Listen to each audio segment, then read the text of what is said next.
First of all, I would like to say how pleased I am to be here today and to share my research with you in this wonderful conference. I extend my deepest gratitude to the organizers and especially to Laurette Godinas for having me here, for her kind words of introduction, and you'll see for her contribution to my presentation, especially on slide 5. I also want to show my support for this city and this country who have been terribly hit some weeks ago and whose citizens have demonstrated to the world their resilience and solidarity. It's a great honor for me to be here with you. Now, please allow me to take you for a few moments with you to my hometown, Paris, and to show you how I perceive it. So you see the Eiffel Tower, the Arc de Triomphe, RHT is here. And I lead you to a first place that is probably unfamiliar to you, right next to the building of my institution in the Bassano Street. In 2014, I took a picture of a building entrance with the office of the Strat Media company. This year in May, I noticed that the Strat Media had new neighbors, the Active company. On the same street, in June and July 2016, I saw a black car from the Clark company and a white car from the Technica company. You may wonder why I'm telling you this story. One letter form in which I'm really interested in these images easily goes unnoticed. It's the capital letter A without the horizontal stroke. And I had the pleasure yesterday to document it several times in and around Mexico City. And, well, I document the spread of this shape since 2010, and it's really a massive trend. So let's continue a bit further on the same street and go to the Musée Guimet, a magnificent museum for Asian arts. And please tell me what letter you see here. Is it an H? Is it an A? Is it a double F? It's the R from Metro on a signpost of the 1920s. With these examples, I want to draw your attention to the text as shape, instead of focusing on the text as a meaning. However, you have to remember that the shape takes place in a semiotic environment, in a semiotic system, and is conveying a meaning by itself. My contention is that the strokeless capital A, for example, means efficiency and modernity, that we don't waste resources in a needless bore. It's a recent development, but that the stroke is not needed was clear to the scribes of the 4th century and to Carolingian scribes, as you see in their Capitalis Rustica and the calligraphic Beato Papae Damaso, upper right corner, in which the letter M is like a double A. So the medium is a message. This was true indeed also in Florence, when some scholars invented a new script and asserted with such strength that they were creating a new world, that many of us still believe it today and call it Renaissance. Here you see 2 manuscripts of Cicero, the first one in Gothic script and the second one in the humanistic script. They simply don't have the same cultural status. Seeing the text as shape also is a draw path in the human mind, especially when you can draw parallels between evolutions in different time periods. Like here. About time, we are living in an utmost interesting time for paleographers, because in the world, 1 person out of 3 possesses a camera in their smartphone, and the image processing tools have been adapted to the massive needs of the population, like facial and text recognition, not only for printed texts, but also for handwriting, bank checks, and postal mail. Thanks to that, paleography as a discipline moved from using the digitized sources to being digitalized. In this regard, I want to stress that paleography was one of the pioneering fields for the quantitative approaches in historical research. but the study of Léon Julissen in 1973 remained isolated, while the neighboring field of codicology blossomed. The need for expertise in paleography led scholars to apply very early on some advanced technologies like macrophotography, but the need for quantitative measures and features on the script itself was much debated. The term digital paleography was happily coined by my colleague and friend Arina Chula in 2005 in her article in the Digital Medievalist Journal, and during a decade, a friendly bunch of paleographers worked in the field that we called digital paleography and cross-disciplinary studies, despite other colleagues deploring the wasted energy. In the past few years, as for the term digital paleography, several debates have arose, partially linked to those on the notion and added value of the digital humanities as a whole, and some scholars have argued that we should distinguish between digital, computational, and digital plus humanities. It's particularly addressed by the same Ariana Chula in her recently published paper in the Digital Scholarship in the Humanities. My own position, if you want to know, is that we have entered the age of the artificial paleography. I have a paper that appeared yesterday in the Speculum journal, so I'm very happy that we are now coining this new term. But as for today, we will keep aside the debates about terminology. I want to give you an overview of what has been achieved in the field of digital paleography so far, whatever we call it, computational, digital plus, or artificial. And I will focus especially on medieval Latin paleography. To structure my talk, I want to use a double perspective. One is a tension from manual encoding, manual annotation, towards automation. And the other is, of course, for a paleographer, the balance between text on the one hand and shape on the other hand. Shape and movement. This perspective is, of course, a partial one, and we could talk more about codicology, data modeling, data visualization, human in the loops, ergonomics, interpretation, hermeneutics. We'll focus for now on script studies and have a tour in three main stages. First, from text to image in an analog world. Then, from text to image in a digitalized world. And in the light of automation. And in the third part, I'll go on to the human perspective, in which I'll highlight the major consequences of the digital era for paleographers as scholars and as human beings. Yes, we are human beings. So, to the first part. Paleography in an analog world, from reading to looking at and doing historical research. In many countries, paleography is considered as the technique that allows to read ancient text and to date and localize the production of the written object. According to this definition, paleografía es la técnica que consiste en leer los documentos, inscripciones y textos antiguos y en determinar el lugar del que proceden y el periodo histórico en el que fueron escritos. Paleography should be more accurately be defined as the study of writing systems in all their forms and aspects, in all times, and as part of historical research dealing with scripts as part of the human life and history. As a consequence, the discipline encompasses at least three different stages. First stage, reading is, of course, the preliminary stage, a prerequisite and necessary skill to avoid misconceptions, and this skill should be basically taught to all historians so that they can access their sources. Alas, it's largely confused for paleography as well. But let's start here. Paleography plays indeed a great role in the study of text in at least two regards.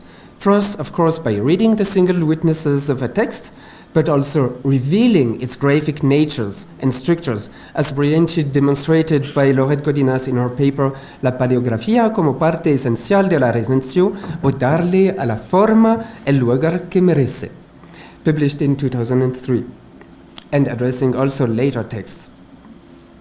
Then, paleography is needed to read also because it's how we know how the text was understood and read, and as a consequence we can understand the mechanisms that led to an error in the textual tradition, be it for graphical reasons, be it for external phonetic or cognitive reasons. That's my illustration. Fuerunt and furuntur. This is a graphic reason for a textual error. Second stage of paleography. Paleography really becomes the study of the writing systems in a second dimension, which is the expertise. Expertise itself is commonly divided into two different tasks, dating and localizing on the one hand, writer identification on the other.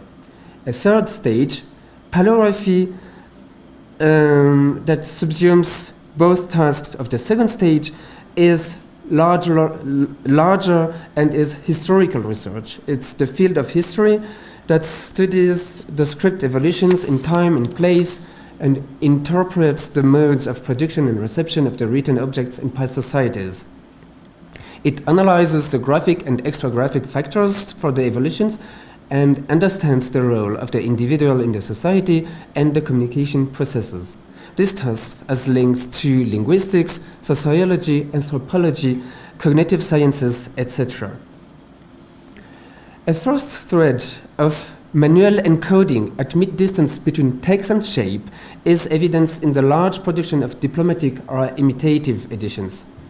They flourished particularly in the Anglo-Saxon domain and Scandinavian domain based on a strong historical tradition of producing editions that are looking similar to the original documents.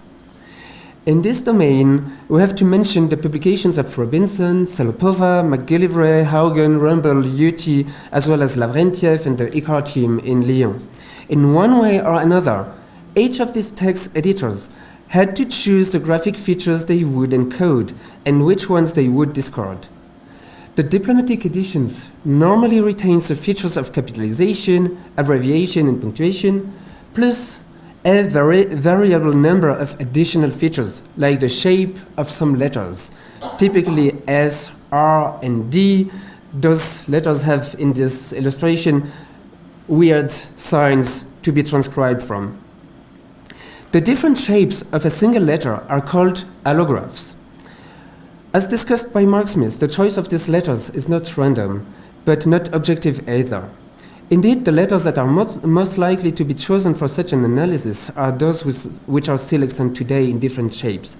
It's easy for us to distinguish between long S and round S because the difference was kept during the transfer from manuscript to printing press and was passed until now. Likewise for straight D and uncial D that can be modeled as normal minuscule D or delta and so on. Thus the shape is modeled within the text, and this modeling process means a variable level of abstraction. These inquiries do not need, however, the digital form, but the digital objects make possible to extend the research on a much larger scale and to closely associate the text, at least a prismatic perception of its shape. This way of storing and using the information and the research on allograph modeling led to an important output from medievalists, MUFI, Medieval Unicode Font Initiative, and its guidelines. Some ambiguities remain in the coding and have to be resolved, and above all, there is an overall need to establish a complete ontology of the signs in the Latin alphabet in order to explore the shapes in their diverse relationships and with different hierarchies. You see that the coding here is not sufficient to address all the shapes, but still, it's a major step forward. And this research in this direction proved very useful to explore scribal profile of individuals or of communities. Here I show an example of my research on a collective scribal profile in the Fontenay scriptorium, where the use of allographs correspond to the use of a special decoration. A step further in the direction of shape is the study of allographs without the text, either focused on individual allographs or on the connections between and interactions between letters and allographs in the graphic chain. These studies descend in straight line from a work of the analog world, that is the work of Meyer on the ligatures between letters, published in 1897. There is no mistake, 18, not 1997. A time without databases. In the digital age, this thread of research gave birth to the now deceased Mancas C11 database on the left and the website on the late medieval English scribes on the right. A special mention has to be made for the very well-known Digipal website and the development of the framework archetype. This framework was initiated and used by Peter Stokes in a large research project on the English vernacular minuscule in the 11th century. The texts are annotated, the images are annotated, and then you can see the different allographs. In the latest developments, this database model gave birth to the Models of Authority project, and the database associates a text, its translation, the image, annotations about letter forms and the image, as well as annotations about the diplomatic parts of the charters. You see, a very nice output is that it provides the users with a way to visualize the results. However, I want to stress that there is only a co-presence of text and image, and yet that you cannot search here for an allograph within a specific part of the text. So in the same thread of research, you may explore the conjunctions between letters rather than single allographs. This is what Eric Quackel did in his wonderful paper, Kissing, Biting, and the Treatment of Feet. I love the title. And the author gives a full list of the studied manuscripts, which is a very good practice. So, the quantitative approach, as well as the more profound reflection and modeling, changes the method. The implementation of the online databases, in particular, is a great achievement, and for two main reasons. First, it grants a continuous access from the scholarly observation to the search results and changes the nature of paleographic argumentation. It's now based on verifiable facts and gives way to convince the user, or in a mediate way the reader of an essay, how relevant and adequate the data is to the conclusion. In any given corpus that you are working on, you can decide how many texts or samples or letters you want to annotate. The conclusions that you will draw from them will be open to debate at all stages. The size and relevance of the corpus, the size and relevance of your annotations, the coherence and applicability of your annotations, and your reasoning from the data collection. The key concepts to name are also reproducibility, communicability, interpretability. The second aspect is, of the changes is that those frameworks embed data models that are discussed and published. You still can argue about the classification of allographs, but the data model and the methodological underpinnings are clear for the first time. Now, still in the realm of manual work, but completely disconnected from text, I want to address a more subtle shift in the measurement of script in itself. In the current state of the art, the objective measures and metrics and handwritings corresponding to the traditional features are analyzed in a digital environment, but mainly in a process that we can call by hand. So we have tools to measure on the image the size of the interlinear space, the height of the minims, or of the ascenders and descenders, or the angles. By studying the angle between the writing line and the ascenders and descenders, for example, Maria Gorado was able to prove that there is no systematic symmetry and that there are some periods that are more prone to exploration and diversity, like the yellow period here. In 2013, Denis Musrel published a study on the angles of writing, showing how they can considered as distinctive features for different script styles and how they relate to the preparation of quill. And this study has been made manually, even if it looks very fancy. It has been done on digital images and the measures have been done on each image. So a last part of the shape is the movement that is behind the shape, and what we call the ductus. The ductus has been defined by Jean Malon as the number and direction of strokes building up a letter. In the digitalized paleography, there is one striking example from Melissa Terras and Robertson. Here, I don't know if you can see it, but I have annotated each stroke of every letter in some of the Windel tablets in order to build a complete model of the letters. But this is a very time-consuming process, of course. And you can do that for 10 texts of 10 lines, but not more, I would say. So this last example is a smooth introduction to my second part. How can we automate that, and what to do with automated process? It's time to move to another aspect of the research conducted in the last decade, which is the association of text and shape, text and image. So in the wake of the overarching trend to study the materiality of the texts around 2010, can you hear me better now? I'm sorry, were you able to hear me at all? Okay. That's why you are not responding. Okay. So, I was saying, around 2010, many tools and formats have been developed to closely associate text and image in scholarly research. I just want to mention the facsimile module of the TI, and here, for example, TPen. I'll mention it more extensively in the workshop tonight. I seized the opportunity to mention that I'm leading the European research project Humanis, in which we have indexed the full text of 167 medieval manuscripts produced by the French Royal Chancery.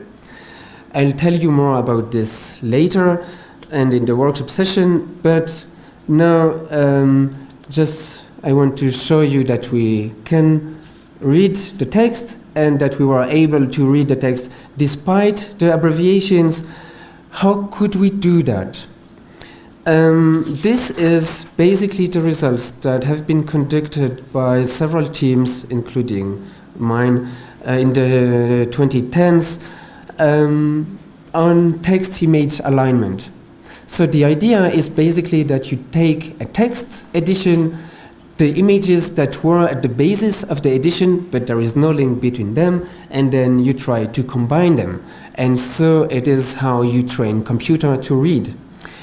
And computer were so good that they learned the abbreviations on the top of the signs. That's how we made it in the Humanis project. So, in the Oriflamme project, in 2013 to 2016, we had two different methods. One was what we call a learning-free method, so the computer tries to read letter by letter, and artificial intelligence-based method based on what so-called hidden Markov models. The results of that is that we were able to align the text at line level, at word level, like you see here on the screen, which allows you to have a tabular view of the text. And we also did it at a letter level. And on the top of that, we modeled the possibility of having different shapes. And that's how we found out, or we were able to sort all ST ligatures in a corpus, for example. It was not in the edition, but the computer found that ST were together one shape.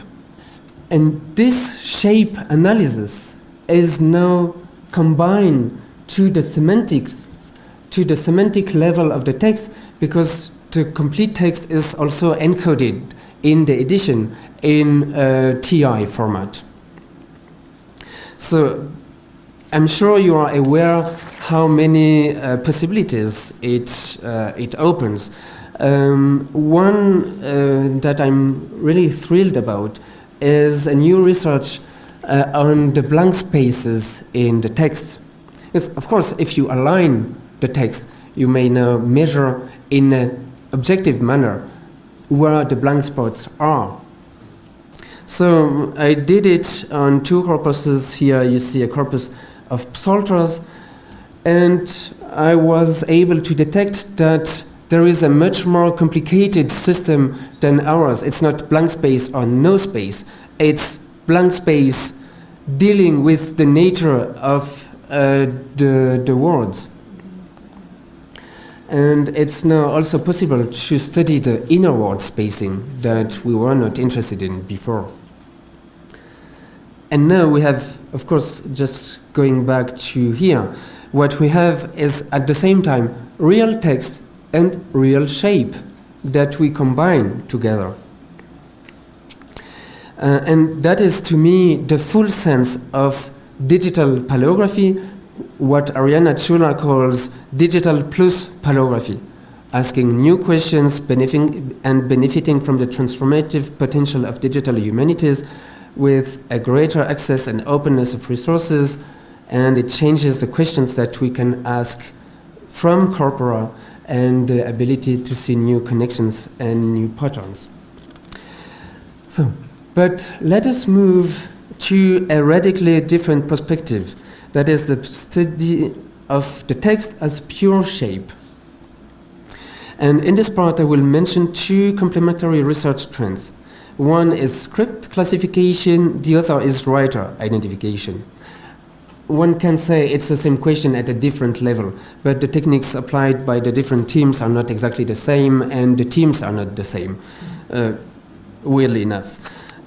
Script classification is probably a more fundamental issue for an historian, or for me, but also a more difficult to address on a methodological level, because paleographers do not agree on script classification and on the features that we have to use to classify scripts. The aim of producing an automated script classification for medieval Latin scripts was at the core of the French research project Grapheme, to which I had the pleasure to be associated in the last years, which failed to produce an unsupervised classification. So after some preliminary experiments, including some with Lior Wolf, whose methods are based on part of letter clustering, what you see on the screen, and this method is also much closer to the allograph-based analysis of the paleographers. And in these experiments, I realized that we could use similarity measures or principal component analysis to produce a visualization of the space of medieval Latin handwritings. You see, the colors are the time periods. So it's basically the first time that we were able to spot similarities between different script styles and different periods. And this opened the opportunity for some colleagues and me to organize 2 international competitions for computer scientists on the classification of medieval handwritings in Latin scripts. Yes, competitions. That's how computer science works. Well, perhaps we do too, but not in this formal manner. So what you see here is a confusion matrix between classes. So the times when the computer does not give the same label to the script as we do. When it's correct, it's all black, and when it's gray, it's less good. And so you see that the computers have trouble to identify hybrida from semi-hybrida and cursiva, so it's very relevant to the paleographical debates. This is what the paper of my customer, Vincent Klinstein, and me is about in Speculum. And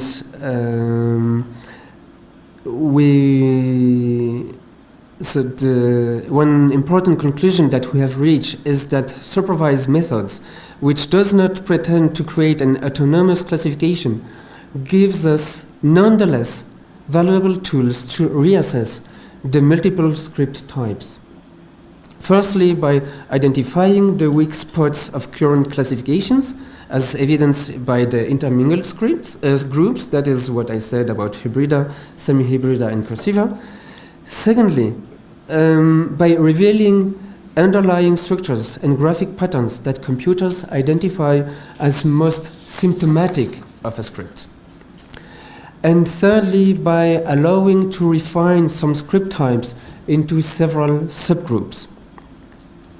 In this very sense, even confusions produced by some automated systems may be revealing features. In the results of the competition of this year, we were able to see that the Cursiva scripts create a very specific pattern in the dating task, with confusions tending to prove that the script is in reality separated into two different cores, two ideal typical models located into two different periods, so that the artifacts produced between these two periods are not identified as a single group, but reallocated into one of the two main groups.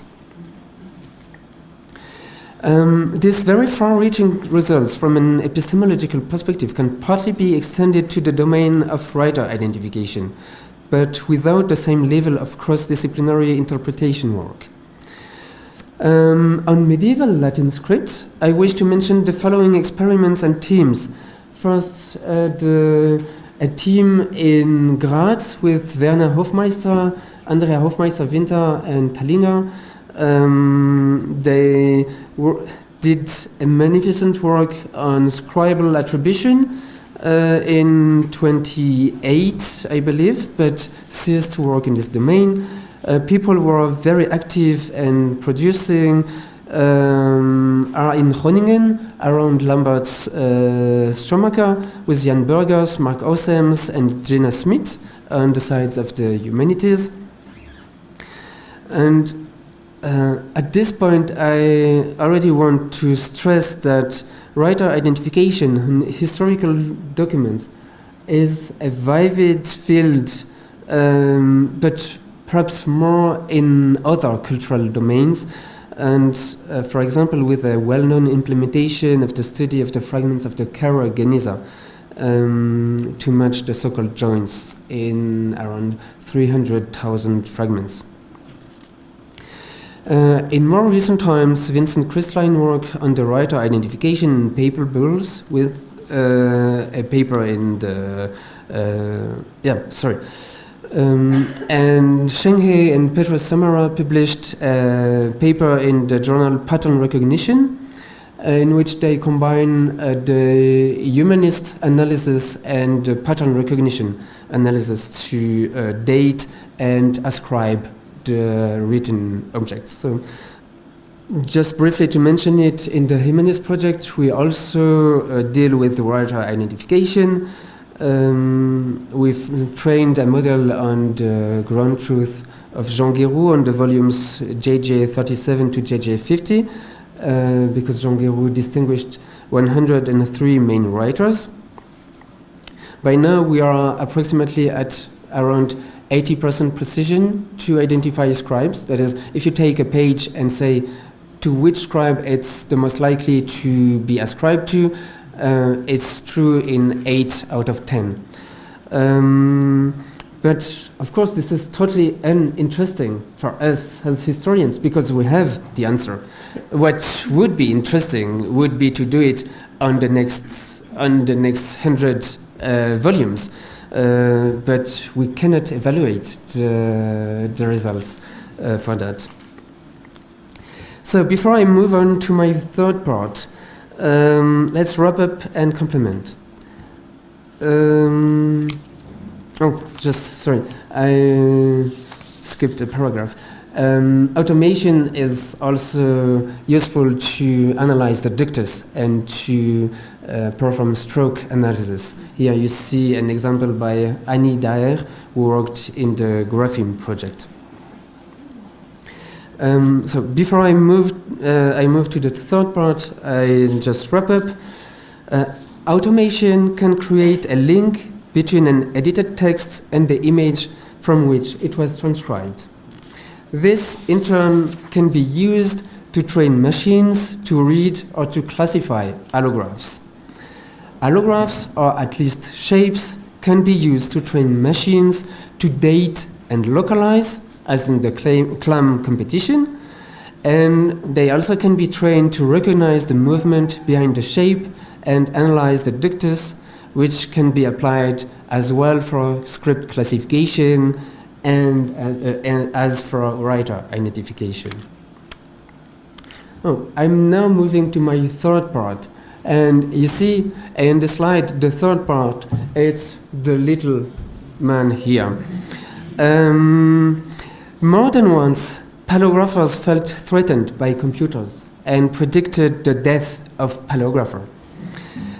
As you can see, I'm not dead, and I'm truly forward to seeing the machines improve even more. It's an exciting time to be a paleographer. If by the death of the paleographer one points at the capacity of computers to read ancient scripts or even to automate the measuring of any kind of information on digital image, or even to date and localize or to recognize hands, then I feel it's more a liberation than a death. Thus, we can focus on the really meaningful developments of the human mind and the interpretation of what is written, how and why, from the point of view of sociology, linguistics, literature, and cognitive sciences. Nevertheless, in this part, I want to draw your attention not onto the so-called death of the paleographer, nor on the glorious times that await us, but to present a daily reality, a day-to-day reality, because the digitalization of paleography and its inclusion in the cross-disciplinary dialogue has obvious consequences that not everyone is happy with, and which have parallels in all disciplines in the digital humanities. A first and major evolution is the teamwork at two levels. One is obviously the team gathering computer scientists, data scientists, linguists, and paleographers for short or mid-term projects. The other one is the distribution of tasks among paleographers. Here you see my colleagues in RHT. Some worked for 3 to 6 months, some for 2 to 3 years, but it's very precarious because it's funded this way. While paleography is known to be the field of prominent experts, think of Bernard Bishop, for example. He was alone in dating manuscripts. There is no team Bernard Bishop, even if he had assistants. The only endeavor that was really collective was the cataloging of dated and datable manuscripts in Europe.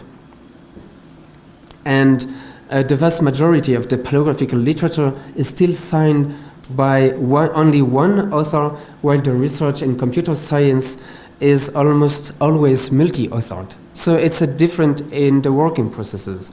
Here you see the different teams and projects I worked in. So it's different time, different way of working. And beyond teamwork, time perception and language are also an issue. The conferences of the Comité International de Paleographie Latine, it's his official name, it's not because I'm French, are held in English, but also in French, Italian, Spanish, and German. Conferences in computer science are monolingual English. Proceedings in computer science conferences are published on the same day of the conference, while in the humanities, as you know, it's now how we work. So different teams may have different solutions, but in any case, it's a challenge. A second major evolution is that we are and remain in a transitional state, and so does our data. I have to explain it a bit. The key concepts to use are obviously standardization, interoperability, sustainability. Everyone agrees on the terms, but there is no single universal solution. As for the text first, even if you use the most interoperable format for text, in the humanities, that is, you follow the guidelines of the Text Encoding Initiative, This is not an univocal format. Two different texts, depending on their nature or on the aims of the edition, will be encoded with different elements. And TI is absolutely not a format that is used in computer science, where most of the time you would use plain ASCII text and much more efficient software coding languages than XSLT. I'll show some example this afternoon. And as for accessing images, a standard is being developed under the name IIIF, International Image Interoperability Framework, but as long as you have specific image collections and datasets that are not shared, you cannot be sure that a tool will work on your data. Then there is the issue for the tools that we applied to the text or to the image. First, there is no single shot software development. There is the concept of agile development. You see on the illustration on the right what it means. It is you are developing and developing and developing. There is no tool out of the box that does exactly what you expect and what you need. So if you want to have something adequate, you have either to subcontract with a service provider or create an association with researchers in computer vision. As for me, I've always chosen the second solution, which I find more stimulating. But researchers in computer vision are not software developers, so they are working on their own research and building tools that go along. There is now a trend to establish infrastructures, international ones, like in Biblissima, or the European large-scale READ project has developed the Transcribus software, which is probably the next big thing, based on page format, but capable of working with TI. But those are competing infrastructures, so they will keep evolving. And also from a humanist perspective, we have to address the very notion of automation, because there are different views of what automation is. In image analysis, there is an important step that is hidden in the word pre-processing. But pre-processing, like binarization, background removal, is already processing. The same goes for the data and the human processing. I personally can witness several colleagues in different teams around the world using the expression automated, while they require humanists to crop each image to get only some clean data. So you can waste 3 months preparing the data, and then it's automated. More generally, a crucial prerequisite in supervised methods and in artificial intelligence is to provide annotated data, the so-called ground truth. For example, in the Humanis project, I said it, we had to train a computer with the content of a text edition, but that is, we invested more than 150 years of scholarship into this system. It was granted for the computer scientists, but it's a long scholarship that we implement. Likewise, for the competition on script classification, we used the metadata created for the catalogs of dated and datable manuscripts, and those catalogs are prepared since 1953. So we cannot change this metadata from 2017 to 2018. And of course, then you need to evaluate the results. And to evaluate the results, as I said on the writer identification, you have to have the solution. So for the humanists, it's very frustrating. You have to have the complete solution to know if the system is working. And then you can apply it to unknown data and try to work out what you can do with uncertain results. So that's the point where you have to visualize the results and to interpret them, because you just get massive data. And as evidenced here from the slide, depending on how you project the data, how you see it, you will have different interpretations. And as far as interpretation is needed, I think that cross-disciplinary research among the humanities remain largely a task for humans, because it's how you know if your results are making sense. It's on the left, it's not making sense. In the middle, it's not making sense. But on the right, it's making sense. But that's what the paleographers will know while discussing with an anthropologist, a linguist, or some other scholars from the humanities. And the computer will provide you with information on script types, on dates, on places of predictions, but the human scholar will be the only responsible for any interpretation he draws from that data in dialogue with other historians and etc.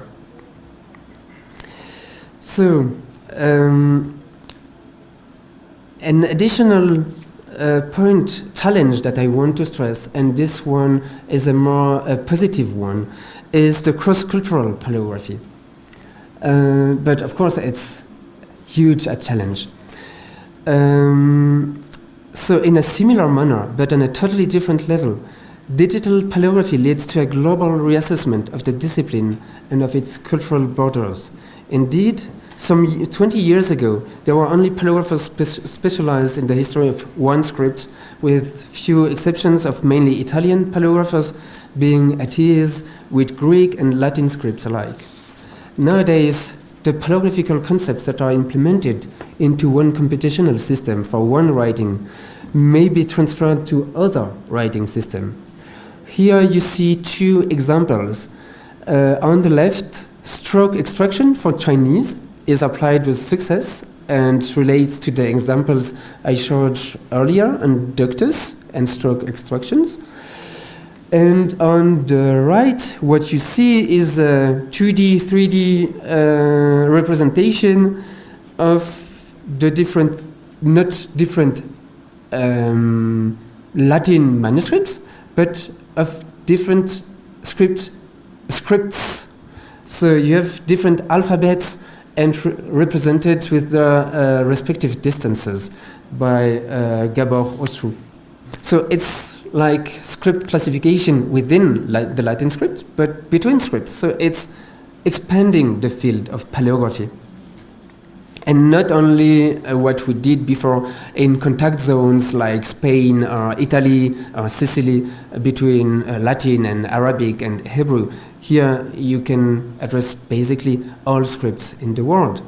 And as for writer identification across styles, the methodological foundations of such work are very challenging. But since we are freed from the work of reading and expertise, this is very stimulating. So, let me wrap up before I conclude. Most of the tasks of the paleographers can be automated, but we face challenges, both difficulties and new opportunities. Handwritten text recognition and document and image analysis changed the face of manuscript research entirely. They do not give clear answers, however, but, and this is positive, they force us to think with a clearer mind through data modeling and provide us with the tools to do so. Gregory Crane said, "What follows digitalization is deception, a period during which exponential growth goes mostly unnoticed. This happens because the doubling of small numbers often produces results so minuscule that they are often mistaken for the plotters' progress of linear growth." I hope that my talk of today gave you the concrete knowledge that The era of deception is now over. Artificial paleography exists and is well to be noticed. We should not think that the work is over and research is going on and further, but we have now more powerful tools to analyze our shared cultural heritage, and we have to keep up with the capacity of computers to be able to produce new knowledge. It's a fascinating time to live in. I enjoy it, and I hope you do too. Thank you.